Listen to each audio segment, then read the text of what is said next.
This movie is so much fun. Let's do it. Cabin in the Woods opens up with these two scientists, Gary and Steve, talking about this upcoming ritual. Meanwhile, we see these 5 college friends getting ready to go spend a weekend at a remote cabin in the woods. So we got Dana, Jules, Kurt, Holden, and Marty. So on their way to the cabin, they go to a gas station and you see the typical trope of like the old guy telling them to turn around, go back. They ignore it and continue on. They eventually get to the cabin and they go to the basement where they find all these like weird relics. And everybody's like, oh, we should check this out. And Marty's the only one that's like, no, the fuck we shouldn't. Let's go back upstairs and get away from all this weird shit. But obviously they don't listen.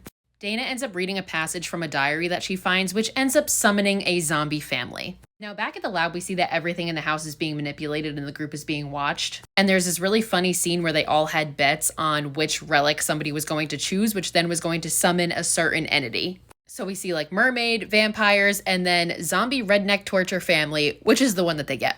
So again, the lab is manipulating everything. So Kurt and Jules go for a walk in the woods, and the crew pumps pheromones into the air, which causes them to start getting intimate. And while they're doing that, they are attacked and Jules is decapitated and Kurt manages to escape back into the house. So we find out that Marty is the only one not being manipulated by the drugs that the lab is pumping into the house because he smokes a whole bunch of weed and it stops the effects of the drugs. He discovers a surveillance camera that the crew is using to watch them, but then is dragged off by a zombie. Back at the lab, they're talking about how this ritual is humanity's last hope and this recently failed in Japan and other places. Meanwhile, the 3 remaining friends, Dana, Holden, and Kurt, try to escape via the RV, but the lab manipulates the tunnel to crash. Kurt attempts to make a jump on his bike to the other side of the ravine, but in this really cool scene, he like smashes into a force field and dies. So now Dana and Holden realize that this whole thing is being manipulated, but as they're having a conversation about how to get out of it, Holden is attacked by a zombie and dies. So the lab now celebrates because there's one remaining survivor, which is how the ritual is supposed to go. But they don't realize that Marty is still alive.